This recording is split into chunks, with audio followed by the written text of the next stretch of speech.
there's this kind of like really distinct experience that happens when you sit down and you watch a Steven Spielberg film.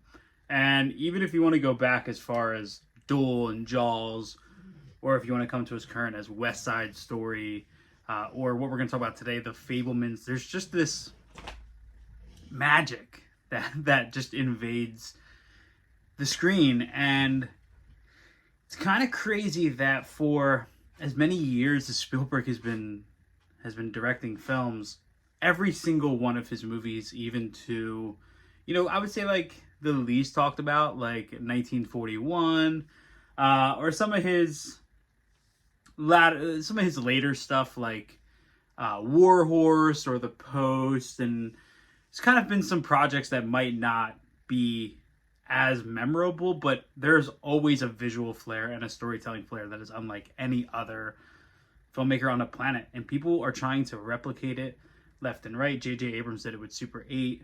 You have Jordan Peele's kind of Amblin film with Nope. There's a lot of people kind of trying to capture that magic, and they just can't do it. It's so hard to explain. And Jurassic Park is my favorite movie of all time, right? And Jaws is a favorite. I have it tattooed on me. I have a Jurassic Park tattoo on my hand. Spielberg's entire filmography is just why I love movies, and that was the entry point for me getting into film.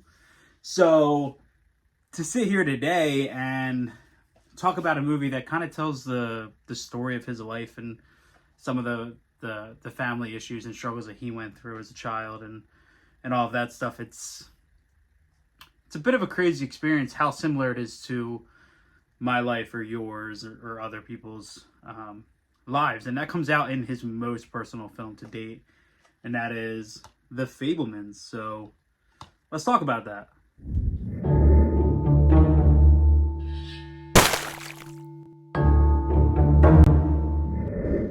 So The Fabelmans came out, and there was a ton of Oscar buzz about it, because anytime Spielberg puts out a movie, it pretty much jumps right into the awards category. But finally, we have it out on Blu-ray and 4K as well.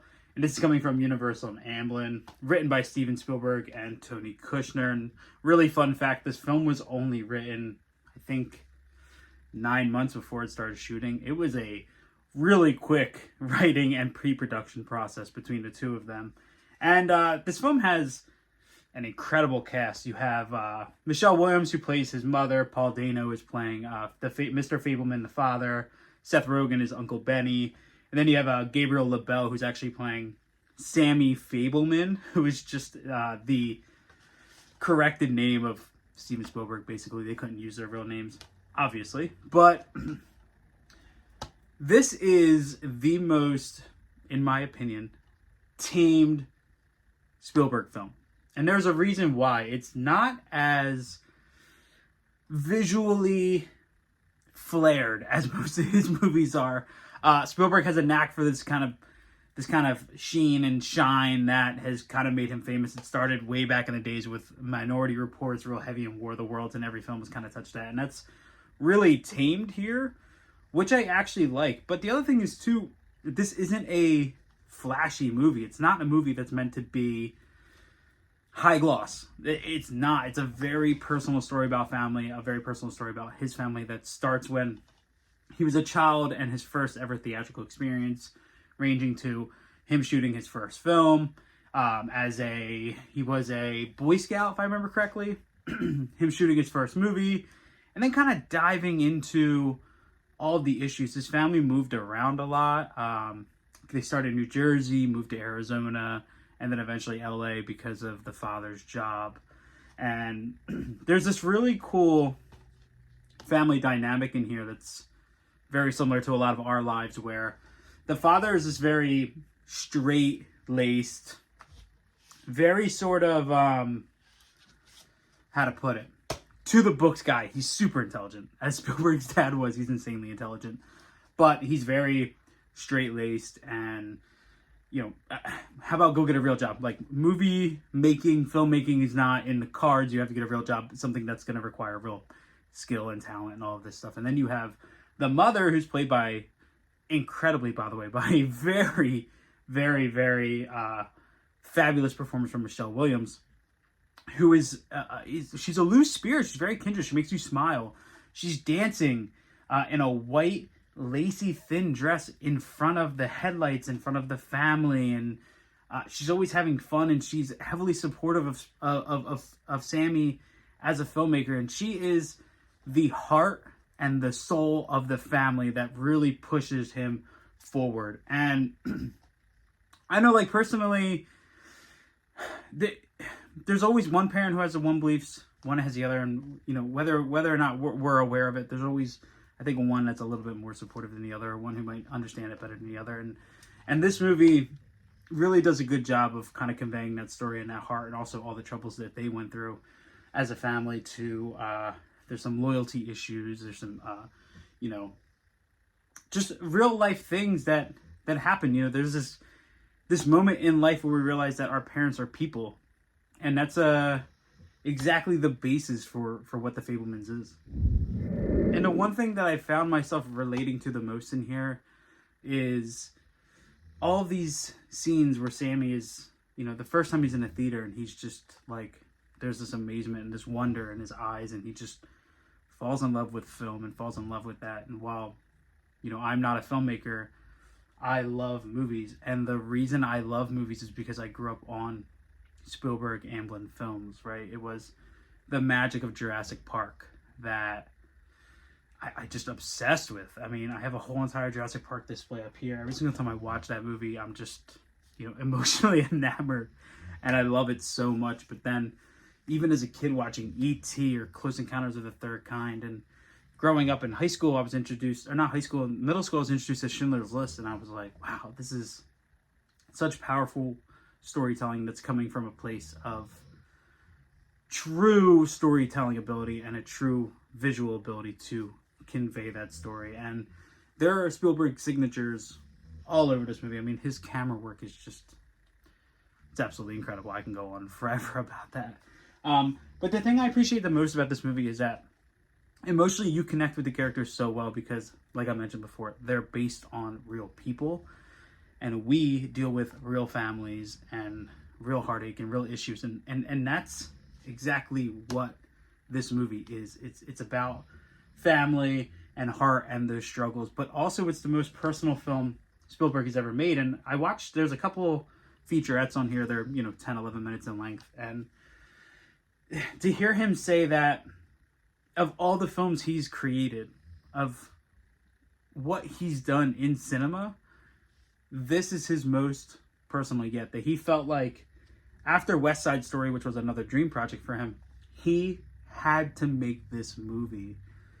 It's a crazy thing to be a witness to that and to be sitting here watching it and think, man, my favorite filmmaker, this is his story. This is it. And I jumped into that right away, and I was emotionally attached so quickly just following along the story, and could relate on a family level, could relate on a level of loving something that maybe other people don't support. And just watching the amazement and wonder, and it just like, it captured me in a way that's so rare, in my opinion, in a way that only Spielberg can. And it is difficult because, we do get older, and he is older, and I'm hearing all the time about how this is going to be his last movie, this is going to be his last movie, this is going to be his last movie, and I'm really kind of dreading the day that statement is true, but I'm happy that we're able to live on with all of the films that he's made and all of the magic that he's created. But as far as the Fabelmans go, I love everything about that movie, absolutely everything. It tells his story in a way that causes myself and the audience to reflect on their own life, and that's where we can really connect with this. And the ending of this, when he's walking down the corridor for all the stages, is incredible. You have David Lynch, who pops up at the end and puts on arguably the best performance of the film. I mean, every performance in here is incredible. Paul Dano is great. His character is a little tamed back, but it's great. Michelle Williams is fantastic. Judd Hirsch makes a crazy appearance as the mom's uncle, and he is fantastic. That is arguably the best scene of the movie. And then you also have Seth Rogen plays Uncle Benny. Rogen fits the role well, but you could tell there was a little bit of a emotional disconnection that I felt with him. I felt like he had like this much more to go before he hit that, and he kind of backed off. And that could have been notes from Spielberg about how his uncle was. Maybe his uncle was emotionally detached. But it was tough for me to see Rogen in this role. It just kind of felt off to me. But everything from the monkey scene to there's this absolutely incredible moment where Sammy Fabelman shows his Boy Scout troop this incredible World War II film that he made, the short film, and just the sounds of the clapping and everybody's enjoyment, and Fabelman sitting back and just thinking, like, what was that like for Spielberg himself to be kind of, you know, creating these old films before he really broke out, going into, you know, where he is now. I mean, I'll never achieve anything of that level, but, you know, I hope that I look back at my life and there are moments that feel like that and look like that. I think most importantly, and to wrap this up, the legacy of Spielberg is obviously going to lie in his films, right? That's where it's going to sit. That's how everybody's going to remember him. But 20 years from now, this is going to be the best companion piece to the Spielberg experience, I think. And as somebody who, I tell everybody Spielberg is my favorite filmmaker, I watched the HBO 2.5 hour documentary on him probably 4 or 5 times. I read an unofficial kind of autobiography about him and his movies and stuff and his upbringing. And the emotional attachment that I have to the Fabelmans is unlike any I've had in a film in a long time. And I really think that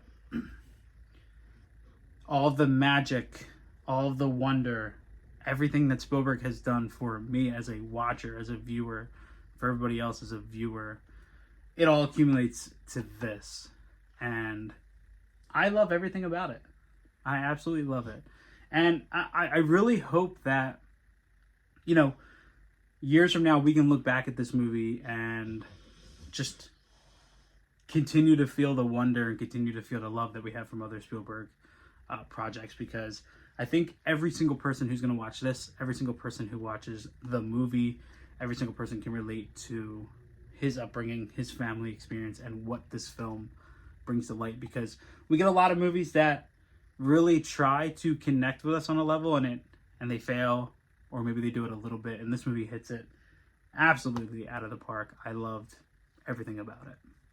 So The Fabelmans is out now on Blu-ray and 4K from Universal and Amblin. This is your front cover, and then you have the back as well. And on here you do get 3 featurettes. You get Personal Journey, which is Spielberg talking about the film, family dynamics, and creating the world of Fabelmans.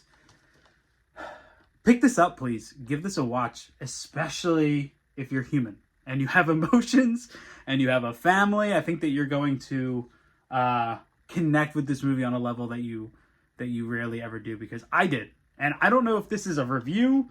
I don't know if this is thoughts and processes. I don't know what this video is, but I loved everything about this movie, and I really hope that all of you watching this did as well. And if you did, no matter what your thoughts are on this movie, please do me a favor, drop them below. Let me know what you think.